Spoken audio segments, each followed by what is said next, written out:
Bom dia, Escola de Profetas. Bom dia! Bom dia, professora Joana. Bom dia, querida.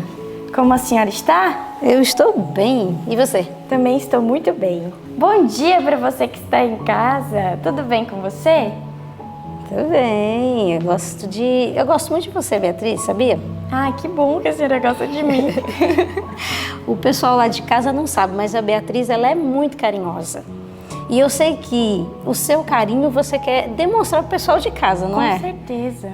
Você quer mandar beijo e abraço para quem hoje?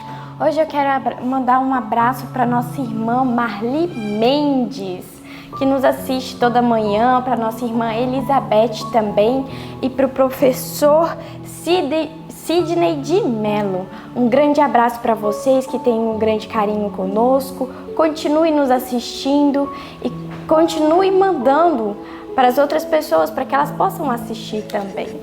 Muito bem, Bia, muito bem. E você me fez lembrar que nesse evento agora que nós tivemos sábado passado, né, nós recebemos aqui 500 pessoas, né, Sim. das cidades que não tinha presença adventista e agora tem, e os nossos missionários trouxeram essas pessoas para cá.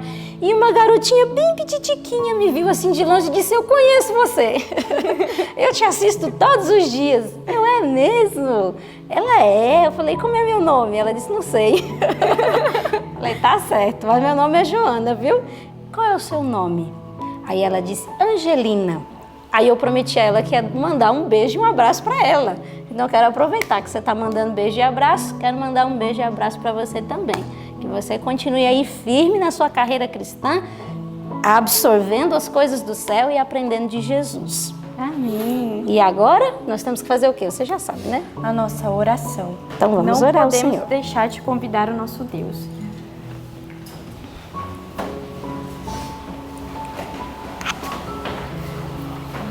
Querido e amado Pai, bom dia, Senhor. Bom dia, mundos não caídos. Bom dia, meus irmãos que estão aí no céu nos assistindo aqui conosco. Que nós venhamos, ó Pai, falar e honrar a Tua palavra nesse momento. Que nós venhamos, ó Pai, estudar mais um pouquinho sobre o Senhor e conhecer mais um pouquinho de quem és Tu, do quão grandioso Tu és. Fique conosco, esteja com cada um de nós e com nossos queridos irmãos que estão nos assistindo hoje. Que cada um de nós venhamos sentir a Tua bênção e o Teu abraço durante esse dia. Em nome de Jesus. Amém. Amém. Você aí de casa, você gosta de louvar a Deus? Sim? Muito bem. Talvez você hoje amanheceu um pouco triste. Você fala assim: Joana, hoje eu não queria louvar não, meu coração está triste, eu estou passando por muitas tempestades na minha vida. Então eu quero louvar com você um hino que fala que tem um mestre que acalma as tempestades. O que você acha? Vamos louvar a esse mestre? O hino é o 379. Ó mestre, o mar se revolta.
Sossegai.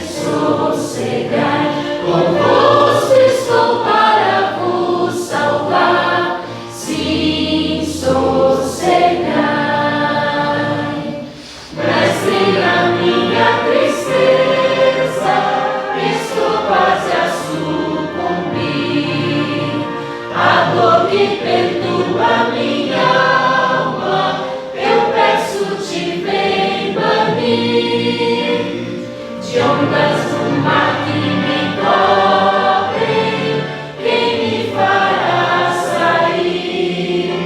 Pereço sem ti, ó meu mestre, vem logo, venha acudir.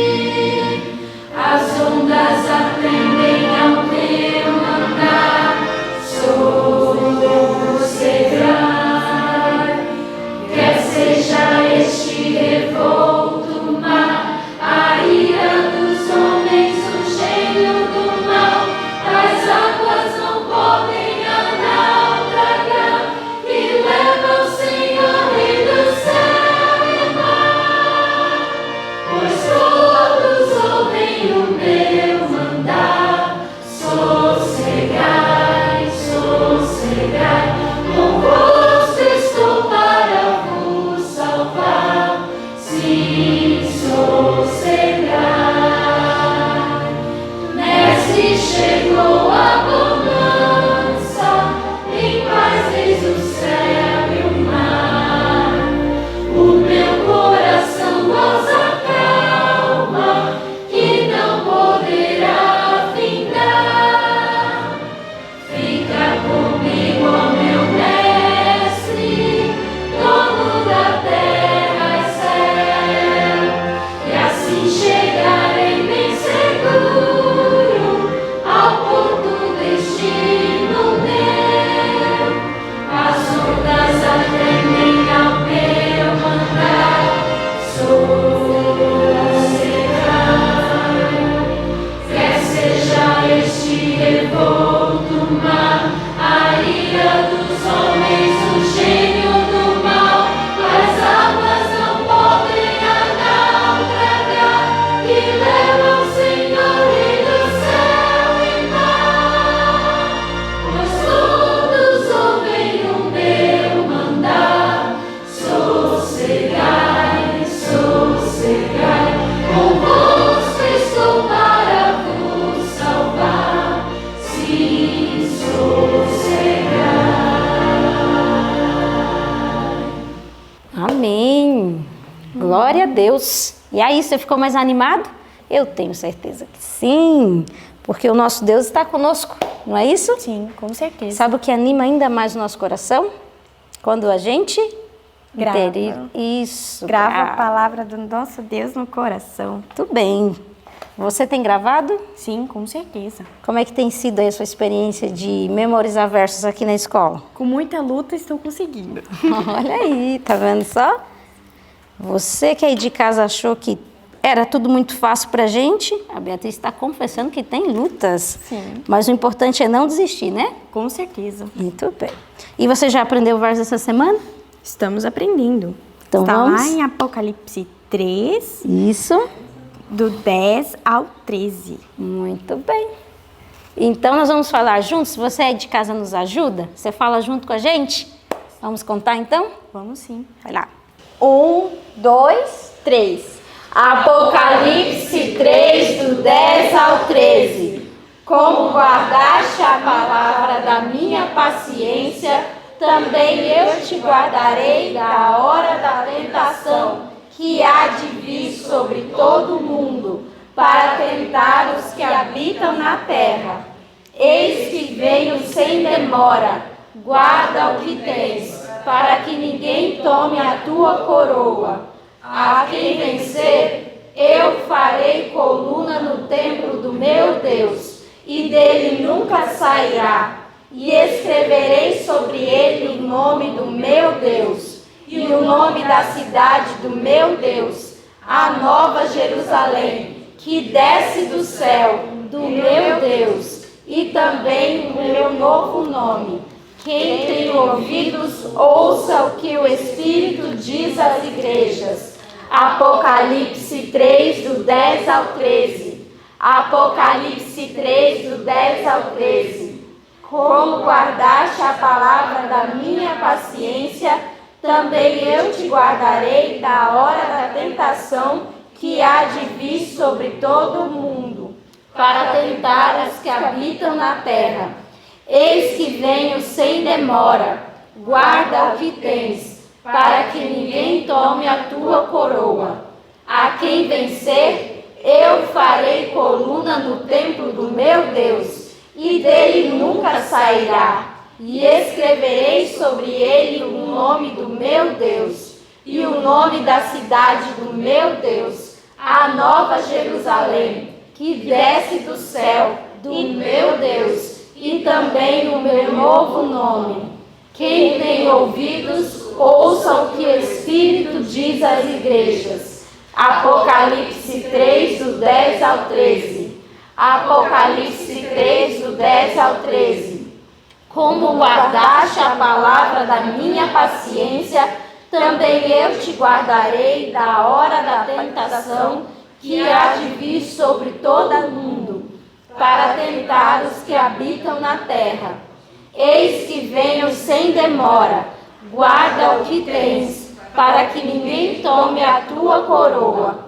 A quem vencer, eu farei coluna no templo do meu Deus, e dele nunca sairá. E escreverei sobre ele o nome do meu Deus, e o nome da cidade do meu Deus, a nova Jerusalém, que desce do céu, do meu Deus, e também o meu novo nome.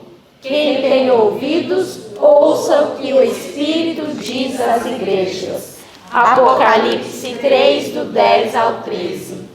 Amém. Que bela promessa nós temos aqui, né? Com certeza. Aqueles que guardam a palavra do Senhor Deus, eles receberão o quê? Serão como colunas no templo de Deus, né? E receberão o nome de Deus, o caráter do Senhor. Que lindo, né? Que promessa tão bonita para você. Muito bem, louvado seja o Senhor por esse momento de cântico, adoração a Ele. E agora chegamos no momento de recapitularmos aquilo que nós estudamos essa madrugada.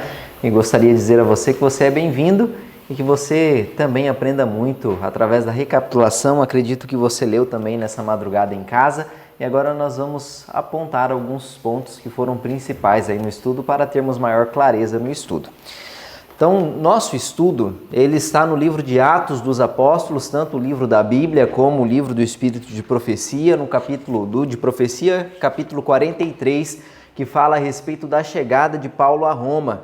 E também vamos ler em conjunto na Bíblia o Atos, capítulo 28, e Filemon, o livro todo, né, que tem apenas um capítulo. Então, nossa leitura se manteve nesse material. E para te contextualizar dentro da história, nós estamos estudando um momento em que Paulo, ele, depois de ser mantido ali algum tempo preso, seguro ali em Jerusalém, ele apela então para ser julgado por Roma, pelo governo romano, pelos Césares ali, para que realmente houvesse um julgamento até melhor, mais imparcial do que se ele permanecesse mesmo entre o povo de Deus. Olha só a situação em que Paulo se encontrava. Paulo estava sendo julgado ali, querendo ser condenado pelos da própria nação, pelo próprio povo de Deus, e ele agora recorre por um direito seu de nacionalidade ser julgado pelo imperador romano, que era um pagão. A que ponto chegou a nação judaica e a fé que eles tinham, a religião deles, a ponto de condenar um irmão e esse ter que ir buscar auxílio em outra nação, em Roma, que eram extremamente cruéis, mas tinham um julgamento mais justo diante desse caso. E Paulo, ele então iniciou, como nós lemos no estudo de ontem, ele já tinha iniciado a sua viagem e Paulo ele era acostumado a ser cercado de desafios e de provas. A vida de Paulo não era nada fácil. A vida de Paulo era cercada de provações. E quando eles estavam então navegando em certa altura, eles naufragam.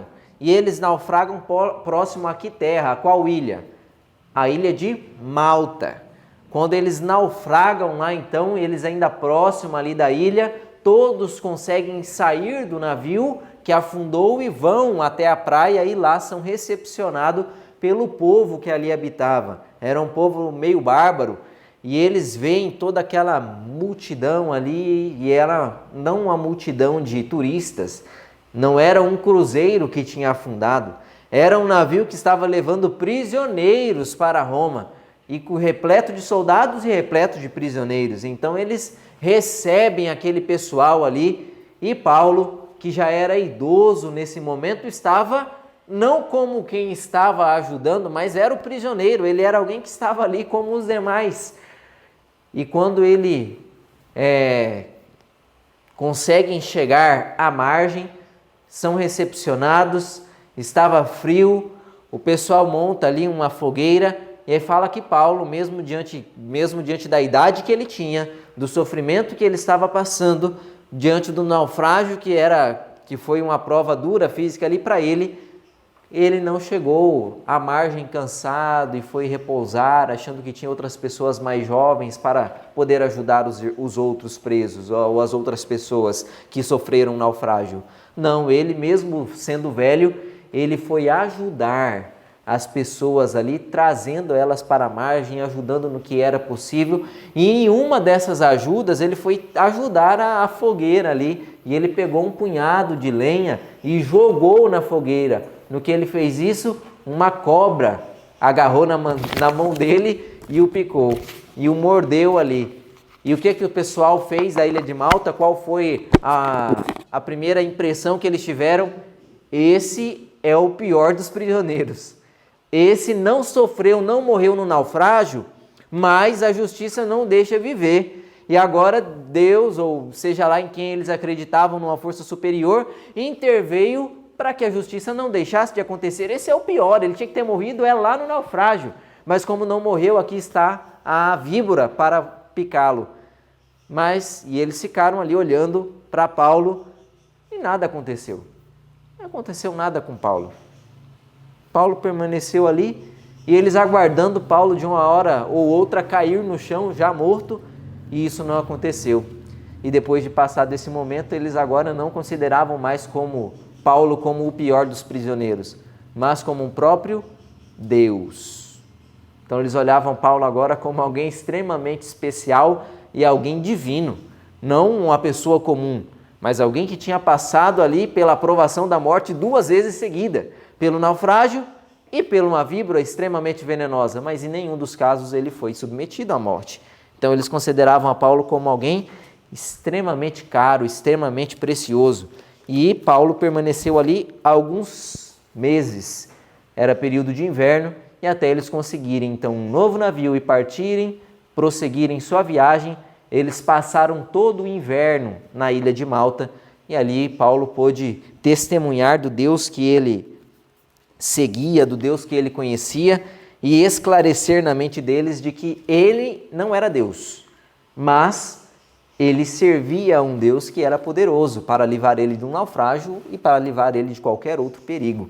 E eles passaram então a abraçar a Paulo e toda aquela tripulação. E Paulo ele passou então a ser amado por esse povo. E depois de passar do período de inverno ali então em Malta, eles continuam sua viagem até que eles chegam a um novo porto. Eles abordam lá na Itália, e eles, quando chegam lá, já havia um grupo de pessoas que esperava ver Paulo, porque sabia de todo esse acontecimento, do que estava se passando e de como Paulo estava sendo levado para Roma. E aí eles estavam lá, esperando Paulo chegar para recepcioná-lo. Mas quão diferente se encontrava Paulo. Paulo, que um tempo atrás tinha trabalhado por eles como um homem livre, como um apóstolo poderoso do Senhor, agora ele chegava como um prisioneiro, como mais um entre os outros. Mas isso não diminuiu o amor dos crentes para com Paulo. Na verdade, fizeram com que eles olhassem com mais ternura ainda para Paulo. E mesmo Paulo disse, ele descreve em algumas cartas, falando a respeito desse momento, ele se apresentando, isso no livro de Filemão, ele se apresenta como Paulo, prisioneiro por causa de Cristo, prisioneiro por causa do Evangelho. Então eles tinham agora essa concepção de que tudo que Paulo estava passando era por causa desse momento, era por causa de que ele era realmente alguém fiel e de que não cederia a nenhuma das circunstâncias e que isso não diminuía o peso, a responsabilidade que ele tinha. E isso fez com que eles cuidassem mais de Paulo. E a pedido deles, eles permaneceram ali não apenas um dia naquele porto, naquela cidade, mas permaneceram 7 dias. E o centurião, quem estava responsável pelo navio, pelos presos, consentiu permanecer mais tempo ali para que Paulo pudesse gozar de um momento de convivência com os irmãos que há tanto esperavam vê-lo. E eu fico imaginando como é precioso servir a Deus, como é precioso ter irmãos e ter um bom testemunho. Paulo, ele era um prisioneiro, entre muitos outros que estavam ali, e estava sendo levado para ser julgado em Roma. E diante dos olhos humanos seria um prisioneiro extremamente perigoso, para não ser julgado da nação onde ele vinha, mas para ser julgado na capital do império. Então, Paulo, mesmo diante dessa circunstância, através do seu testemunho, as pessoas que conviviam com ele aprenderam a respeitá-lo e a amá-lo, e a considerá-lo como alguém justo e alguém digno de ser apoiado. E mesmo como prisioneiro, ele recebia favores dos soldados que estavam ali mantendo a lei sobre ele. Precioso é o testemunho que nós damos. Nós até nem imaginamos quão importante é testemunharmos e quanto o nosso testemunho pode nos livrar de problemas. Assim como foi no caso de Paulo, que com um bom testemunho recebeu o amor de toda a tripulação, mesmo sendo prisioneiro, a ponto de a viagem ser interrompida por 7 dias para que Paulo pudesse comungar com seus irmãos. E passados então esses 7 dias que ele passou ali naquele porto, ali na Itália, eles seguiram viagem e chegaram aí a mais próximo ainda de Roma, mas pararam perto num lugarzinho chamado Ápio. Pararam então na praça desse local e eles foram ali recebidos como criminosos. E Paulo, no meio daquele monte de criminosos, todos acorrentados, recebia vários olhares de zombaria, era escarnecido pelas pessoas que estavam ali vendo aquele pessoal caminhando, mas em meio a essa cena onde vários prisioneiros estavam sendo conduzidos e de ridículo, houve-se um grito, houve-se um brado. Olha só o que diz lá a sua Bíblia, abra lá a sua Bíblia. Em Atos capítulo 28, verso 15.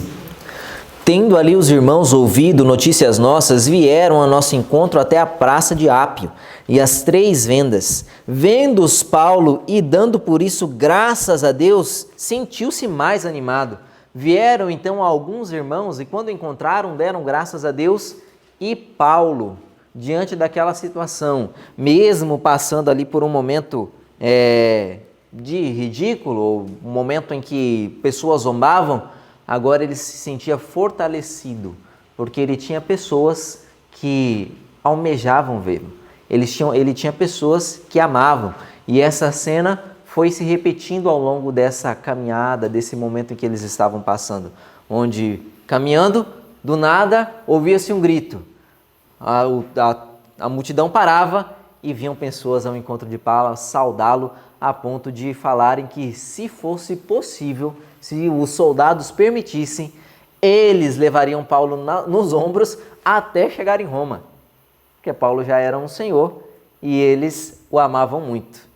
Então, o amor que a igreja tinha por Paulo, pelos lugares que ele já tinha passado, porque esses irmãos que o encontravam eram das outras igrejas que ele tinha passado, em Éfeso, em Coríntio, era muito grande. Paulo era realmente estimado por todos. Paulo conseguiu a consideração de todas de maneira muito grande, a ponto de eles verem Paulo sendo prisioneiro, mas não olharem para Paulo com preconceito, mas olharem com amor, mas olharem com Paulo não com desconfiança, mas pensando, realmente ele está sofrendo isso em prol do Evangelho. Paulo é inocente, Paulo não fez nada. Que grande testemunho, que grande alegria é ter a presença de irmãos.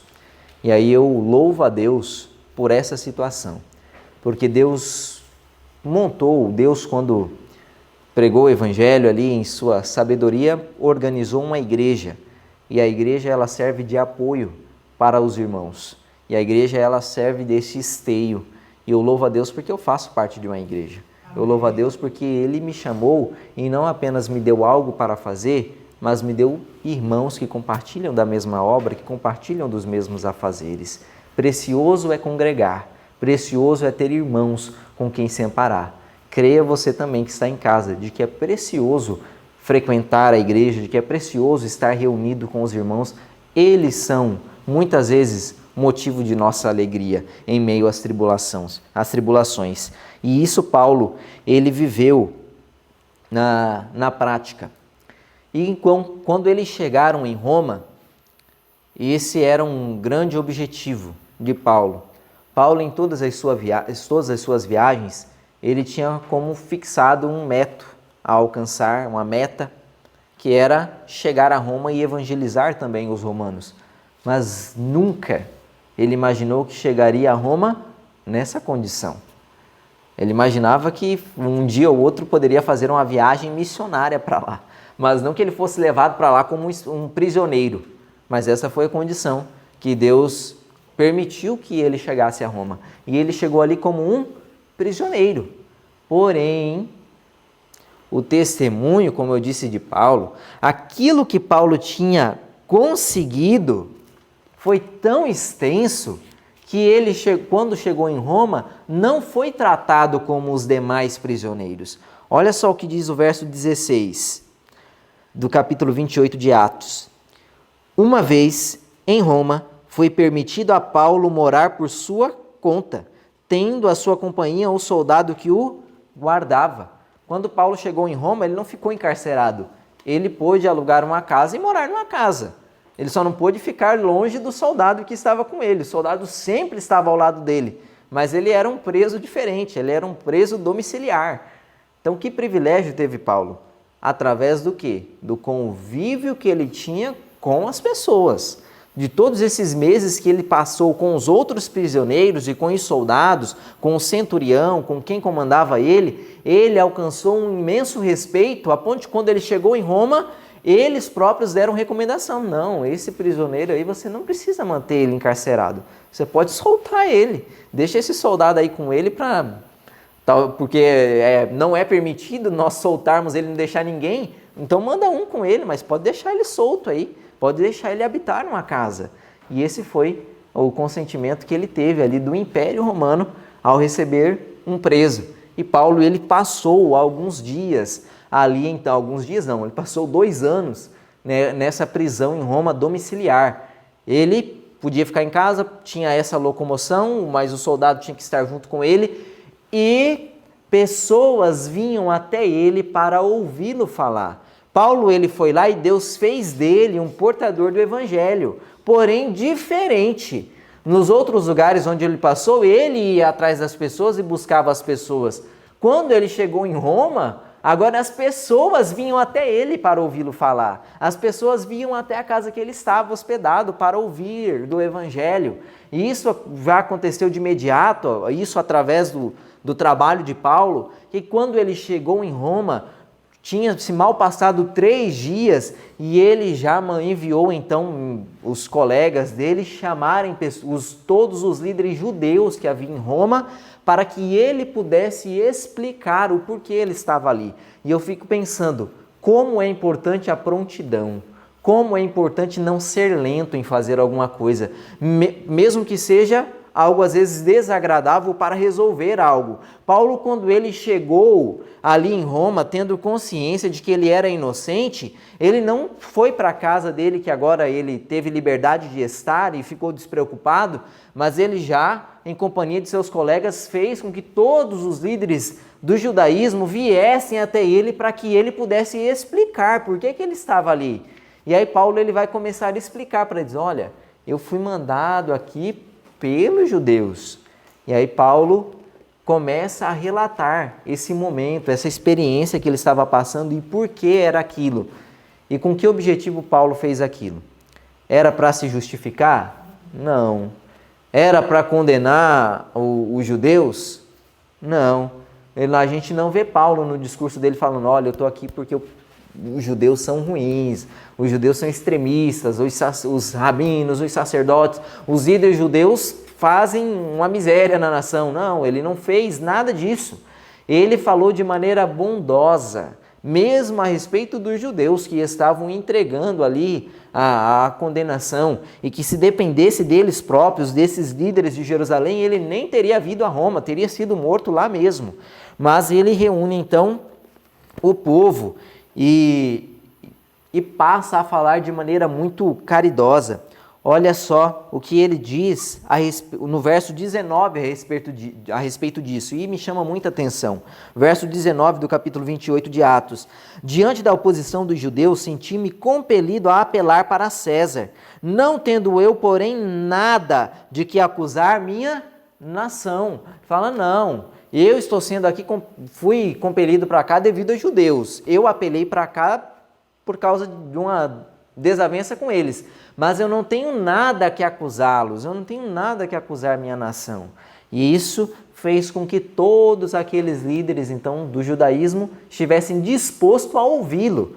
Agora eles vieram até Paulo, olha, a gente já ouviu falar dessa seita que está por aí, que grande revolução tem causado, e nós temos ouvido falar mal.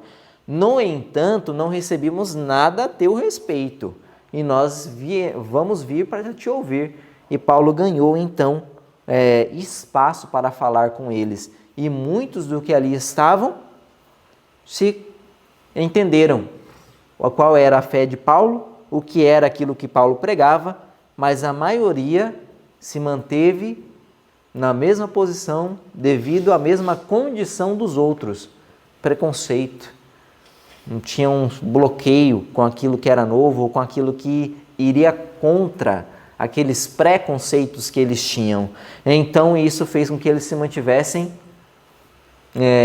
alheios à mensagem de Paulo. Porém, grande número o aceitava, grande número estava ali disposto a ouvi-lo. E Paulo, quando ele conversou com esses judeus, ele foi levando eles a entenderem a Cristo, levou eles a compreenderem que Cristo era diferente do que a nação deles pensava, do que a nação deles imaginavam, e muito daquilo que eles tinham ouvido a respeito dessa seita que eles consideravam os crentes do Evangelho. E Paulo, então, falando a respeito de toda essa situação, ele diz que muitos tinham visto a Jesus de maneira física. Herodes tinha visto a Jesus, Anás tinha visto a Jesus, Caifás tinha visto a Jesus, Pilatos tinha visto a Jesus. Porém, eles tinham olhado com os olhos naturais. Porém, eles viram Cristo apenas em sua humanidade, mas não o olharam com os olhos da fé. Não viram Cristo como sendo divino. Não viram Cristo em alguém, um ser que era Deus e que estava ali cumprindo o que dele havia sido escrito na Escritura. E aí Paulo deixou bem claro para eles de que, enquanto eles permanecessem crendo ou seguindo o ritual do santuário, oferecendo ali sacrifícios e não aceitando Cristo como Cordeiro, de nada valia a fé deles, de nada valia aquela postura, aquela atitude, não tinha significado nenhum, porque Cristo era o antítipo daquela situação. Cristo tinha vindo e ele tinha concluído tudo. Se eles se recusassem a olhar a Cristo como o Cordeiro verdadeiro que cumprira todas as coisas, era vã a fé deles, não servia de nada. Ele foi conduzindo então eles a entenderem isso. E o que me chama a atenção é quando Paulo, o livro Atos dos Apóstolos, ele vem falando a respeito desse conhecer, desse olhar para Jesus. Não basta nós olharmos para Jesus de maneira natural, mas temos que olhar para ele com os olhos espirituais. E de que mais vale nós termos a presença de Jesus hoje em dia de maneira espiritual, de maneira onde nós o contemplamos pela fé, do que aqueles que tiveram a oportunidade de vê-lo fisicamente. É muito mais precioso o nosso relacionamento com Cristo, o nosso olhar para Ele agora pela fé, do que se estivéssemos lá no momento em que Cristo viveu e nós olhássemos para Ele apenas com os olhos naturais. Pois do que serviu para os líderes judeus ou para os líderes romanos ali, Herodes, Pilatos, olharem para Cristo? Adiantou alguma coisa? Não. Não foi ele mesmo que disse para Nicodemos que assim como foi levantado a serpente no deserto e todo aquele que olhava para a serpente vivia, assim seria ele levantado diante do mundo e quem quer que olhasse para ele viveria também? Mas esses olharam para ele e não ganharam vida. Esses olharam para ele e não receberam nada. Esses permaneceram na mesma condição. Então, preciosa é a comunhão, a unidade que podemos ter com Cristo agora através da fé. Quando nós contemplamos a Cristo, é mais precioso do que contemplamos pela fé agora, é mais precioso do que se estivéssemos olhando com descrença para Ele quando Ele veio à Terra.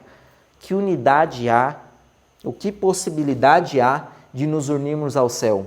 Então, em todos esses momentos que Paulo ele permaneceu ali em Roma e permaneceu esses 2 anos ali nessa casa, preso a domicílio, ele aproveitou toda a influência que ele tinha para pregar o evangelho e pessoas foram alcançadas, mesmo com eles sendo prisioneiros.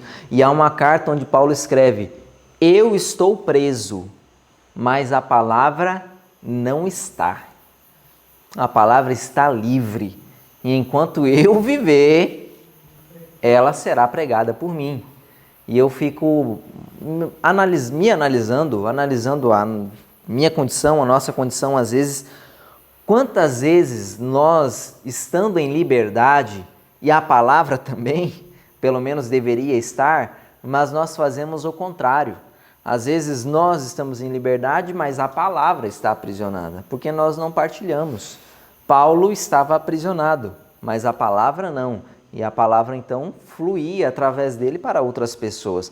E nós, tendo liberdade, às vezes aprisionamos a palavra e ela não é passada, não aproveitamos as oportunidades que temos.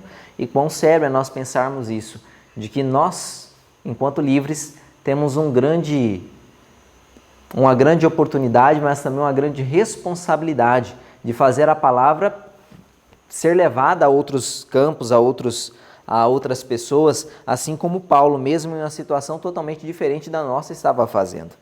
Então, Paulo, quando ele permaneceu ali esse tempo em Roma, ele não permaneceu sozinho, ele não estava só, ele tinha alguns cooperadores com ele. Quais eram esses cooperadores ali que permaneciam com Paulo?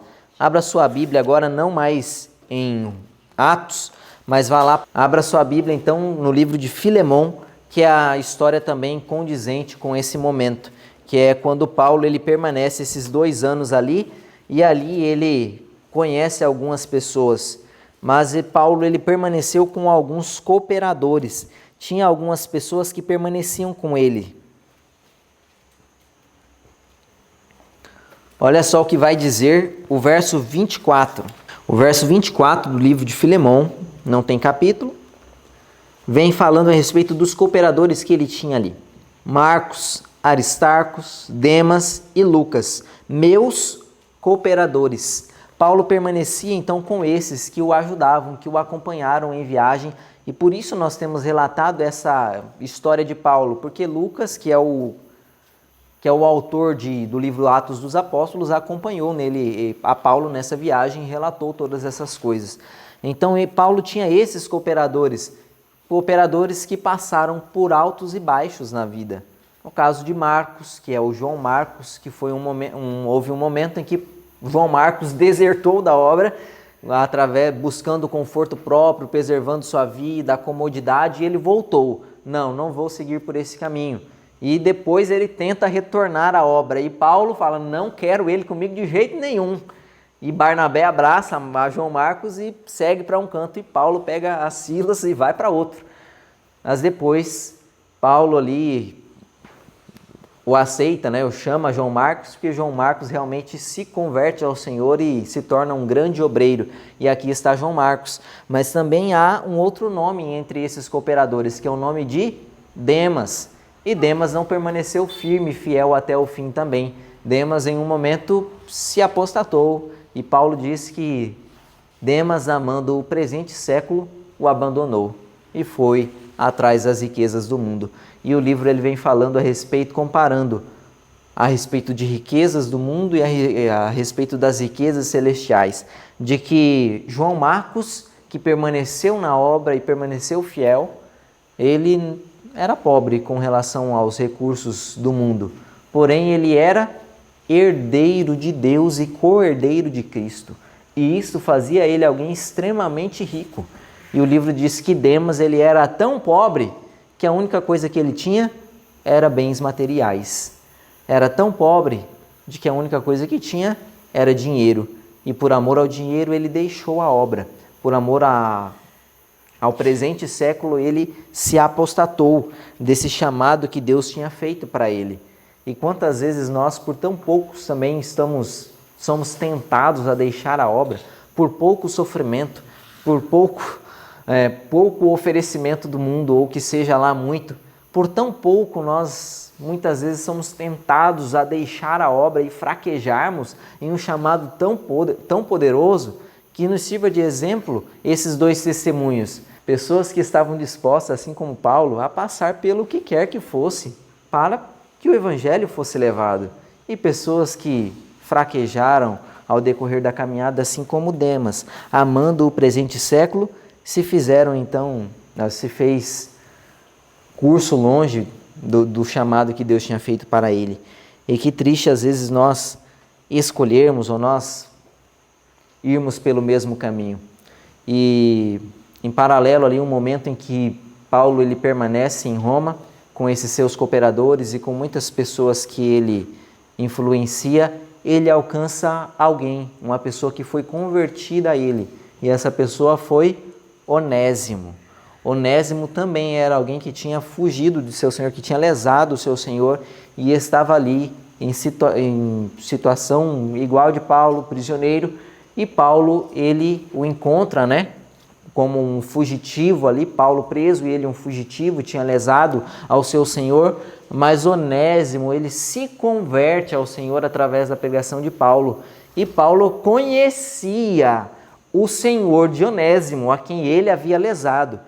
E a carta, o livro que nós temos de Filemão, é a carta de Paulo mandando para esse dono desse Onésimo, que era um escravo que lesou o Senhor e fugiu, que tinha o nome de Filemão. Filemão era o senhor de Onésimo. E Paulo, nessa carta, ele relata a respeito dessa experiência. Ele fala, olha, já no verso 1 ele diz, olha, eu, prisioneiro de Cristo, estando em Roma e passei por tudo isso, mas dou graças a Deus, eu conheci alguém aqui em Roma. E ele fala de Onésimo e fala que Onésimo havia se convertido e que Paulo era conhecedor dos danos que Onésimo tinha causado a Filemão. Mas aí ele diz, olha, Onésimo ele se converteu ao Senhor. E agora Onésimo, ele não é mais teu escravo, mas eu lhe peço que você o receba, e não como escravo a quem te lesou, mas como um irmão, e receba como a mim mesmo. Porque ele aceitou a fé e por ter aceitado a fé, agora ele é membro do corpo de Cristo. E porque é membro do corpo de Cristo, ele é meu irmão e teu irmão. E você o receba como se estivesse recebendo a mim. E naquilo que ele te defraudou, eu restituo, eu pago por a conta que ele deixou aberta. Quanto amor tinha Paulo disposto a arriscar seu nome por um escravo que tinha lesado o senhor dele e tinha fugido. Mas Paulo acreditava tanto na conversão daqueles pelas quais ele pregou ali e viu se converter, que ele colocava seu nome à risca, o seu nome à prova, para que essa pessoa fosse justificada. E falou, olha, receba ele como a mim, porque agora ele é meu filho, eu gerei ele em algemas, enquanto estava na prisão, eu gerei, ele é meu filho, e eu quero que você o receba com todo amor e carinho, não mais como teu escravo, mas agora como um irmão em Cristo Jesus, e o receba de maneira cordial e amorosa. E ele começa a a relatar isso, né, para Filemon, e deixando claro na mente de Filemon de que tudo aquilo que ele era, que Filemon tinha alcançado, que ele tinha se tornado, era devido à graça de Deus. Ele falou, olha, tudo isso que a graça de Deus fez em você, e é por isso que você é do jeito que é, ela também vai fazer em Onésimo, ela também vai fazer na vida de seu escravo, e ele vai ser semelhante a você, não há diferença alguma, você não é melhor que ele, porque aquilo que te aperfeiçoou foi a graça de Cristo, e é a graça de Cristo que agora atua em Onésimo, e você pode recebê-lo como a mim mesmo, porque também a graça me tornou assim como sou, e tornará a ele. Que amor! Que grande compaixão, que grande união tinha Paulo por isso. E eu fico pensando, será que eu estou disposto a me colocar para ajudar alguém nessa maneira? Será que as pessoas pelas quais eu prego, com as pessoas pelas que eu convivo, será que eu estou disposto a amá-las e a ampará-las desta maneira, a ponto de recomendar elas a outra, levando o meu próprio nome e estando disposto a pagar tudo que aquela pessoa deve, ou todo aquele fraude que ele fez ali ao seu Senhor? E eu fico pensando, realmente, o que Deus implanta no coração de seus seguidores, de seus obreiros, é o amor.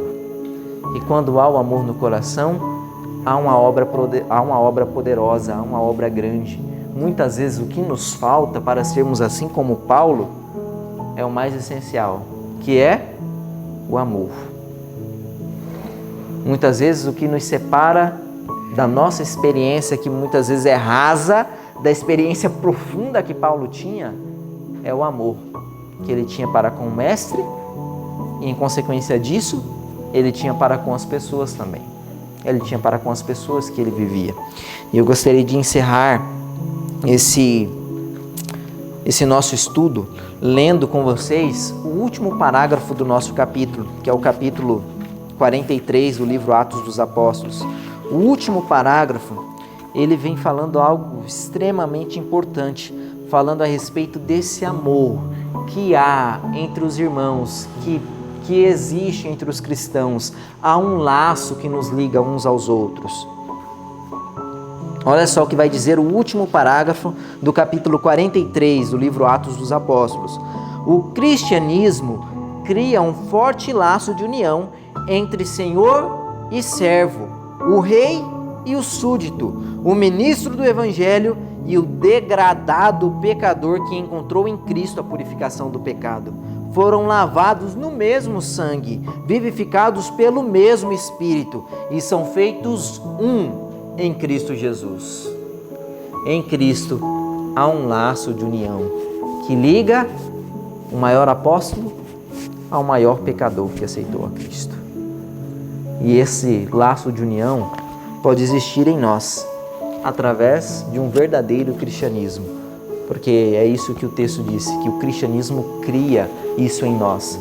E se o cristianismo não está criando esse laço em mim, talvez seja porque a religião que eu tenho, ela não é prática, ela é apenas teórica, assim como era a religião dos judeus. E se ela é teórica, ela é sem serventia. Se ela é com os olhos naturais, se eu não contemplo a Cristo com os olhos da fé, ela é inútil para a minha vida.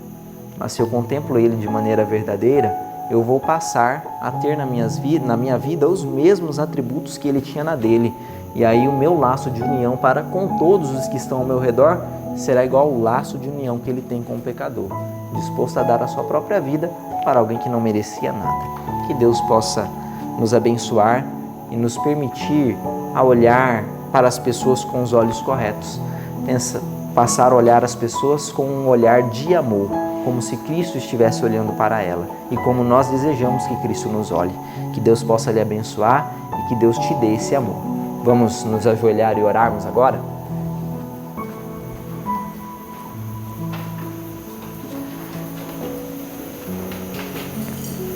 Senhor nosso Deus, muito obrigado por sua companhia, porque o Senhor nos deixou relatado essa experiência que Paulo viveu, experiência que através de muitas dificuldades ele foi amparado pelos seus irmãos e encontrou alegria nesse amparo. Ele foi fortalecido porque tinha irmãos que o amavam E ao final de contas, ele amava também muito esses irmãos, a ponto de recomendá-los a outros, a despeito ou com consequências de seu próprio nome. Pai, que nós possamos também sentir fortalecidos pelos irmãos de nossa fé, que nós possamos nos unir a eles com laços que são indissolúveis, que nós possamos nos unir a Ti e, em consequência disso, também nos aproximarmos de nossos irmãos. Que o Senhor implante esse amor que havia no coração de Paulo e que não apenas houve no coração dele, mas de todos os outros que se uniram a Ti, que esse amor exista em nosso coração e que nós possamos passar a dar demonstração desse amor a todos os que entrarem em contato conosco. Dê-nos a Tua companhia, nos dê um bom dia, em nome de Jesus. Amém. Que Deus te abençoe e que esse amor seja implantado em seu coração neste dia.